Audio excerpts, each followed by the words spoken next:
Hey guys, this is Joe Tech from JoeteckTips. We're on Facebook, Twitter, and Instagram, and today we're going to be checking out Sandisk, the Sandisk Cruiser Fit and the Ultra Fit. I'm going to be checking out both of these today to see how well they perform, and that's pretty much it. This one is USB 2.0 and 3.0 compatible, and this is USB 3.1 compatible, and luckily for you guys and myself is that I do have a 3.1 port on my motherboard, so we're going to be checking that out. So let's go to it. Now we're going to be checking out the Sandisk Fit, and we only have hard drive tech open just for the purpose of classifying the correct memory card. So here's the Sandisk Cruiser Fit. It wasn't showing up. Okay, so drive G, and we're going to do 100 meg test, and we're going to do all of the tests and see how this thing does.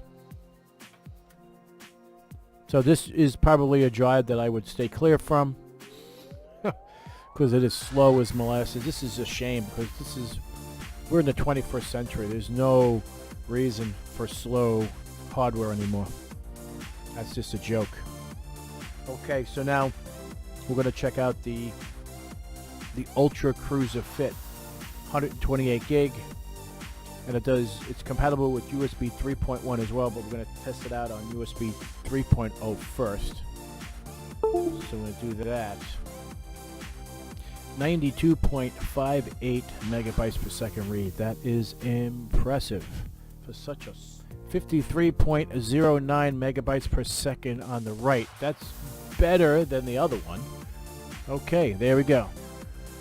That's the final test for all the tests for the Ultra Fit.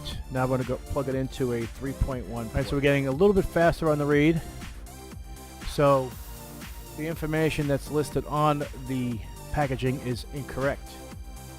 52.3. So the 3.1 port does not really matter except for the read by about 7 megabytes per second. Not really all that much, but the write speed is right at the same spot. If you guys like this video, please give me a thumbs up, and if you're not a subscriber, please subscribe. Take care, and we'll see you next time.